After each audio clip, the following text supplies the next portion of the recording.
Well, every international actor has its own motivations. It's mostly their strategic interests, or sometimes it's personal dislikes against leaders. Sometimes things get personal between leaders in the Middle East. Sometimes it's material interests like access to markets, and sometimes it's geopolitical interests. Some people are trying to overthrow Assad because they really want to weaken the link with Iran, for instance, or Hezbollah. So there's different reasons, but they're always political self-interest in the end. I would say that the U.S. should, first of all, be supportive of any democratic movement anywhere in the world, whether it's Myanmar or Bahrain or Syria, anywhere in the world. The U.S. should be firmly supporting the right of the people to demonstrate, speak freely, to have political rights, and to live in democratic and accountable systems. And they should not make exceptions. So that's one thing, to be consistent and support democratic change. The second thing is to understand the limits of what America can do. America is deeply criticized by most people in the Arab world because of what it does in the region, because of its anti-Iran policy, its pro-Israeli policy, its anti-Islamist policy, its support of dictators for many years. There's many, many things the United States has done which have caused the U.S. to be widely criticized across most of the Arab world, and not just in the Arab world, but also in Turkey and in Iran and in other places. So I think the U.S. should understand that it has very limited ability to really do anything in these Arab transitions and these uprisings. What it can do is to be humble and to make it clear to people who are fighting for their liberty and their democracy that the U.S. is willing to support them, to respond to demands that come from Arab Democrats and Arab nationalists who are fighting for their rights. The U.S. can share experiences, share lessons, provide assistance when people ask for it, and that would be the one thing to do. There's no direct relationship between the Palestinian issue or the condition of the Palestinians and the Arab uprisings. The Palestinians have been watching this process with great interest, but they haven't really been part of it. The Arab-Israeli issue has not been a great element or a driver of the uprisings directly. Indirectly, it's there, it's beneath the surface. One of the reasons that people in the Arab world have risen up against their regimes is because they feel that these regimes have become so subservient to Israeli or American desires and therefore have put Israel's interests above the interests of their own people in the Arab world.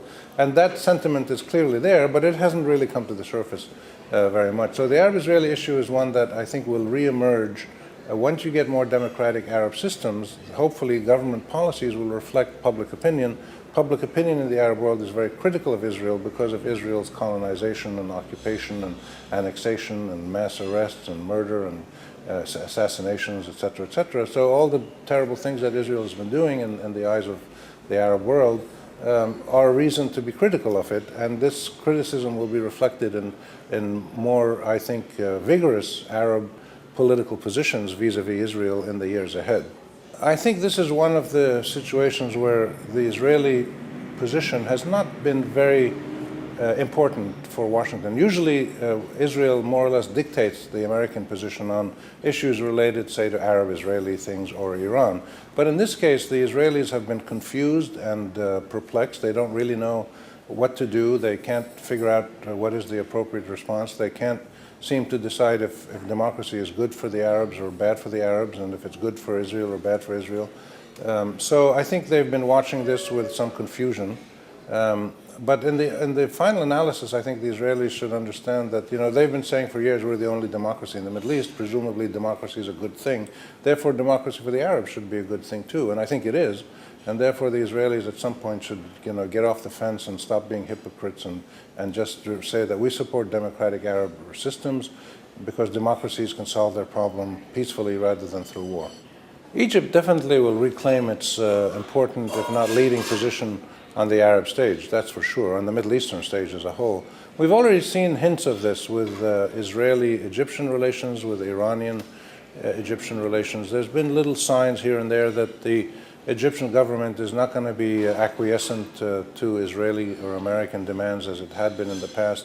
And I think Egypt will play a bigger role regionally, but it's going to take some time for the domestic political situation to stabilize, and then dealing with domestic priorities is much more important, especially economic development. But then I think very quickly you'll see Egypt reassert its role on a regional scale, and it may even be a role where you have some competition between Egypt and Turkey and Saudi Arabia, and later maybe Iran and Israel. These are all powerful countries in the region, and they push throw their weight around. And therefore, it's possible that Egypt's role will be one in which it gets into some political battles, a peaceful political contests with others. I would say that living in Beirut in Lebanon as I do, that there is a very small extra influence of Syria, or the events in Syria, influencing events in Lebanon, refugee flows, people sending arms across the border, things of that nature. But the conflicts in Lebanon, the tensions among different Lebanese were there before the Syria situation happened. So the Syria spillover is a very small, incremental extra dose of tension that simply exacerbates some existing situation, but it doesn't create whole new problems. The Lebanese, unfortunately, don't need foreign actors to give them a reason to fight with each other. They do that a lot in Lebanon, unfortunately, because of the nature of the system and many other reasons. So I'm not too worried personally about the international or regional spillover effect from Syria or other places in the region. The problems in Lebanon are local, internal, and they have to do with existing things like Arab-Israeli issues, Hezbollah's relations with Iran, Saudi support of Lebanese groups. And so these are regional tensions that already are manifested by local actors in Lebanon.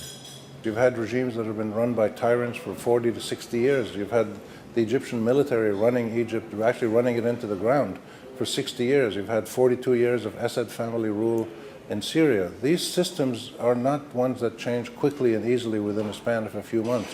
So the transition is by nature slow, messy, erratic, but it's mostly in where the transitions have started, such as Tunisia, such as Egypt. The transition has Yemen to some extent.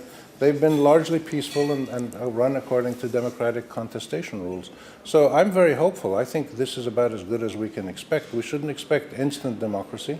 The United States, 230 years after independence, is still debating the role of religion in public life, is still debating issues that are contested between state power and federal power. So, these issues are not decided quickly. They take centuries in some cases to achieve some kind of national consensus. And I think we should understand that the transition is going to be messy and it's going to take time, and it'll have forward movement and a little bit of backward movement, but the overall trend is moving towards the reconfiguration and re-legitimization of political systems by their own people, and that's the important thing that's happening. The Arab people are acting like citizens who have rights, and they are shaping and configuring and defining new systems of government that define how power is exercised. And that's something that's very hopeful, and I think it will continue for years to come.